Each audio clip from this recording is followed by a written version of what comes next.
잘못 왔다고 하는 말 누군가가 신고하면 쥐도 새도 모르게 잡아납니다. 어느 순간에 그 사람이 안 보이면 처참하게 죽었거나 또 아무도 살 수 없는 심신상고에, 그러니까 인적이 없는 곳으로 추방이라는 것을 보내요. 그리고 어떤 사람들은 그때 당시에는 북한이 이제 숲이 많아가지고 산이 많아가지고 깊은 산 속에 던져버리면 짐승에게 물어뜯겼던 그런 사람들도 있었던 걸로 알고 있어요. 그래서 저는 아무리 배고프고 아무리 춥고 겨울에 아무리 난방 이 바닥이 콘크리트 바닥이 춥고 덮을 것도 분별하게 없고 해서 이제 같이 살이 다 빠져가고 뼈만 남아가면서도 저희는 배고파서 죽겠다, 야 막 못 살겠다 이런 말도 못하고 가슴을 졸이며 그냥 옆집에 있는지 또 앞에 있는 사람이 있는지 벽에도 귀가 있나 천정에도 문이 달렸나 그러면서 이제 하고 싶은 말, 마음속의 모든 것들을 드러내지 못하는 이중적인 삶을 살기 시작했죠. 제가 김일성이 때 북한에 61년도에 가가지고 2009년도에 탈북을 해서 한국에 왔는데요. 그때까지 50년이 넘는 세월을 지내면서 김정일 정권도 겪어봤고 제가 경험한 그 북한 정권에서는 최고로 무서운 정권이 김일성 정권이었어요. 김일성이는 배급을 조금씩 줬습니다. 보름에 한 번씩 조금씩 줬어요. 그런데 이 배급을 저희가 전략을 해서 먹어도 일주일밖에 못 먹어요. 그러면 나머지 일주일은 굶어야 되는데 그럴 수 없기 때문에 죽을 써 먹어야 됩니다. 그리고 배급이 왜 모자라냐면 북한에서는 배급을 이렇게 줘요. 직장에 나가서 일하는 사람에게는 700g을 줍니다. 그리고 직장에 나가서 일하지 않는 이제 아내들, 그 아내들에게는 300g을 줘요. 그런데 여러분들이 아시다시피 직장에 나가서 일하지 않던 부부간이 남편이 직장에 나간다고 700g을 받지만 아내는 집에서 안 먹고 노니까 아내도 집에서 밥하고 빨래하고 뭐 청소하고 남편이 뒷바라지하고 도시락 싸야 되고 근데 아내에게는 300g을 주는 거예요. 부양이기 때문에 이제 집에 있는 그런 주부이기 때문에 300g을 줘요. 쌀로 보름치 쌀을 주면 보름을 먹을 수가 없는 배급이었어요. 그리고 어린아이도 이제 100g인가를 주지만 아이들은 고등학교를 졸업해서 직장에 나가기 전까지 17살까지 300g을 줍니다. 아이들이 성장을 하면서요. 아마 7살, 8살, 9살이 돼도 그걸로는 한 끼에 한 제기 가지고는 못 견딜 거예요. 그런데 17살이 된 아들에게 300g으로 하루를 살아라 라고 하면 살 수 있을까요? 물론 그 외에 배고프면 과자도 먹을 수 있고 사탕도 먹을 수 있고 빵이나 우유도 먹을 수 있다라면 밥을 한 제기 가지고도 살 수는 있겠지만 아무것도 없이 딱 그걸로만 먹고 살아야 되는데 살 수가 없고 그리고 그 300g이나 700g이나 그 그램 수에는 정량 300g, 700g도 아니고 거기에는 이미 군인들에게 줘야 되는 군량미 해서 몇 g이 빠지고 무슨 비용 해서 몇 g이 빠지고 충성에 장군님에게 바치는 충성에 해서 몇 g이 빠지고 그래서 700g이면 실제로 받는 거는 500g이고 300g을 받는 사람은 실제로 받는 게 200g이고 이렇게 됐었어요. 그럼 반찬은요? 반찬은 배급을 안 주죠. 반찬은 니들이 알아서 먹는 거죠. 반찬은 니들이 이제 풀을 캐서 먹는 사람은 풀로 반찬을 붙여서 하고 텃밭에 있는 사람은 시금치나 이런 걸 심어서 먹을 수도 있고 따라서 텃밭이 없는 사람은 월급을 좀 탔다라고 하면 그거를 어디 가서 사 먹어야 되는데 그 시장 자체가 이제 그렇게 원활하지가 않았고 간장, 된장, 소금 이거는 배급을 줬어요. 한 달에 무슨 식구별로 5식구면 간장 몇 그램, 소금 몇 그램, 된장 몇 그램, 성냥 한 개비 이렇게 배급을 줬어요. 그러니까 그게 일률적으로 어떤 사람은 좀 많이 먹을 수도 있고 어떤 사람은 짜게 먹을 수도 있고. 그런데 그냥 너네는 1인당 얼마씩 딱 줘버리면 누구는 싱겁게 먹으니까 소금이 남을 수 있겠지만 누구는 짜게 먹으니까 소금이 모자랄 수도 있는 거. 이러다 보니까 이제 모자라는 사람들이 조금 있는 사람이 가서 빌려오는 거. 다음번에 타면 갚을게요 하고 빌리는 물물가 이제 돈이 있으면 돈으로 빌려서 사면 되는데 시장 자체가 그렇게 안 형성이 됐기 때문에 그 사람들이 소금이 필요한데 소금을 빌리면 갚을 수 있는 길은 꼭 다음 달에 주는 그 배급을 받아야만이 갚을 수가 있거든요. 그런데 한 번 모자라는 집은 받아서도 모자란데 다음번에 받아도 모자랄 건데 갚고 나면 더 모자라지는 거예요. 그렇죠. 점점 그들은 정말 죽음으로 달려가는 시스템이 되는 그런 배급제였죠. 그래서 이제 7일을 먹으면 보름치의 배급을 타면 이제 일주일을 전략을 해도 일주일을 먹으면 없는데 그게 뭐 밥으로 해 먹지 않고 보름을 가려면 죽을 먹어야 됐고 그래서 남편이 일 나가면 변도를 사야 되기 때문에 변도 도시락이죠. 변도를 사는 그 쌀만 남겨놓는 거예요. 그리고 아이들부터 엄마는 굶기도 하고 엄마는 이제 남편이 변도를 사고 나면 그 쇠가마에서 이제 연탄불로 이제 석탄불로 떼다 보니까 밑에 막 타기도 하거든요. 그게 물을 부어서 긁어 먹는 게 이제 저의 밥이었고 이제 남편이 밥을 먹고 그 변도를 사는 밥을 이렇게 조금 해서 하면 그 변도만 딱 사고 거기다 물을 더 부어가지고 막 휘저어서 아이들에게 죽으로 주는 이렇게 살게 됐죠.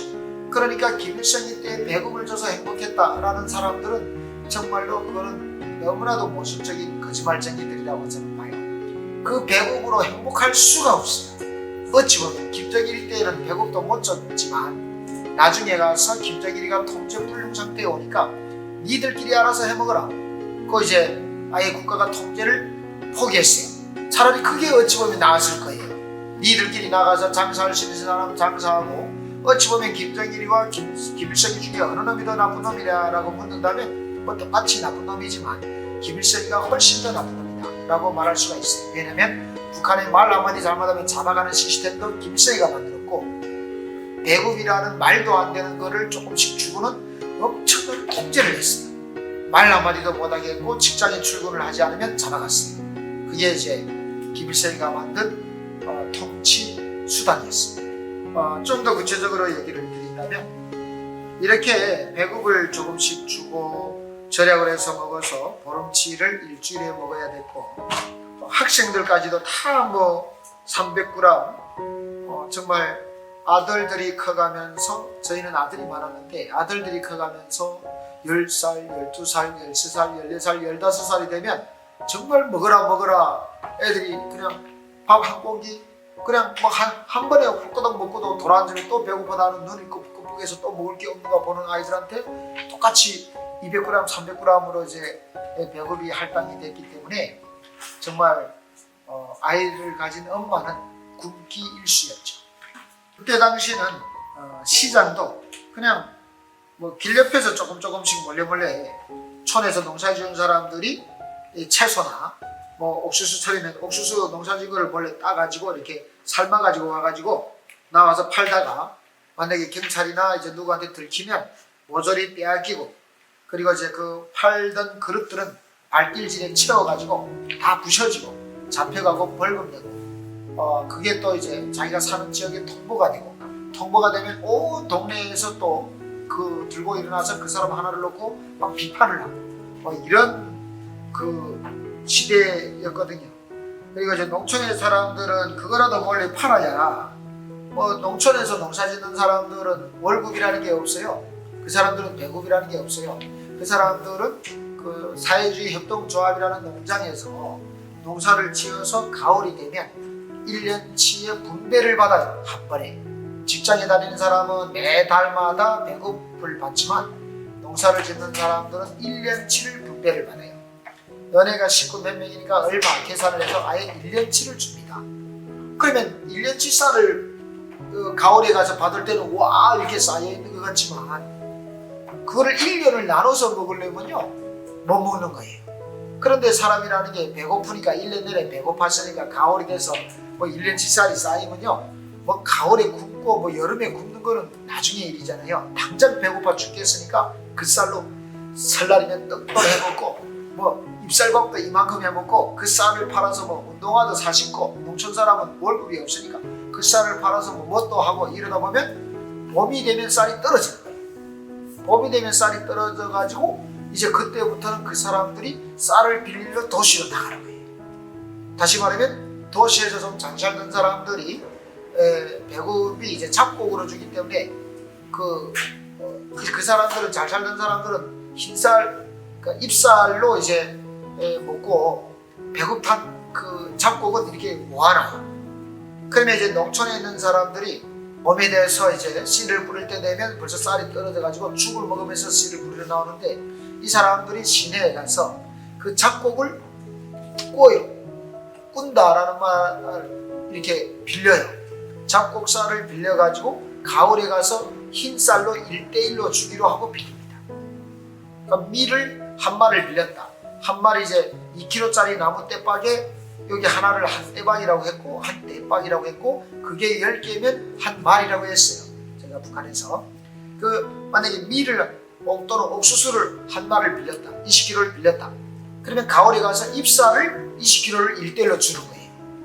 그러면 어차피 좀 잘 사는 공산당의 간부집들은 그 잡곡밥을 안 먹고 그들은 잎쌀밥만 먹기 때문에 국가에서 주는 잡곡밥은 공장의 지배인이나 이런 총당비서, 공장의 간부들, 북한의 간부들은 이제 잡곡을 안 먹으니까 모았다가 농촌에서 온 사람들한테 그거를 주고 가을에 가서는 잎쌀로 1대1로 받아서 그들은 늘 잎쌀만 먹게 되는 거죠. 정말 김일성이 때는 무서웠습니다.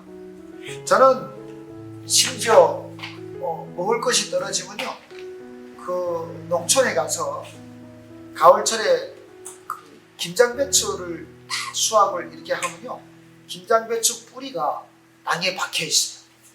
그러면 저희는 그때도 농촌에 가서 이제 그때 당시는 김장배추를 수확을 하면 그 밑에 뿌리는 누가 캐가도 뭐 이게 도둑놈 취급을 안 했기 때문에, 그때는 저희가 가서 아이들 업고 손잡고 가가지고요, 배추 뿌리를 캐다가, 배추 뿌리가 또 이렇게 잔털이 많아요. 잔뿌리가 많아요. 그래서 잘 씻지 않으면 모래알이 아삭아삭 해가지고 막 이빨이 상하고 막 그래요. 그 배추 뿌리를 캐다가 막 씻고 막 벗기고 씻고 해가지고 그거를 이제 된장을 넣고 이렇게 잘라가지고 된장을 넣고 이제 끓여 먹는 거예요. 그런데 참 달았어요. 기억이. 아마 배고팠으니까 그게 달았지 않았을까요? 제 기억으로는 그때 당시에 그 배추 뿌리가 세상에 이렇게 달더군요. 그래서 그렇게 김일성이 때 저희가 살아왔어요. 저의 친구 남편이 스스로 목을 졸라서 자살하게 된 이야기를 잠깐 드리겠습니다. 제 친구 남편은 어느 하루 일본에서 왔던 저희 그 친구의 남편이 다 일본에서 왔던 조선인들이었어요. 그 친구 남편이 하루는요, 스스로 목을 메고, 천정에 목을 메고 스스로 이제 자살을 했었습니다. 저의 큰아들이 이제 군대를 갔다가 와서 잔치를 했는데요, 그때 이제 친구들이 모두 다 앉았어요.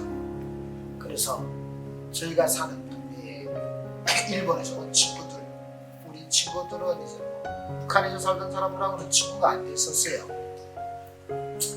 일단은 그 사회 자체가 다른 데서 살다가 보니까 무슨 얘기를 나누면서 소통을 할 수 있는 게 전혀 없었고, 두 번째로는 저희가 이제 얘기를 하는 과정에, 야, 일본이 이렇게 좋아, 일본에서는 우리가 뭐 밥솥에 전기로 밥을 해 먹었고 가스로 요리를 해 먹었어, 이런 말만 해도 누군가가 고발을 하면 우리가 잡혀갈 수 있었기 때문에 저희 자체가 북한 사람들, 이웃들하고는 대화를 잘, 소통을 잘 하지를 않았어요.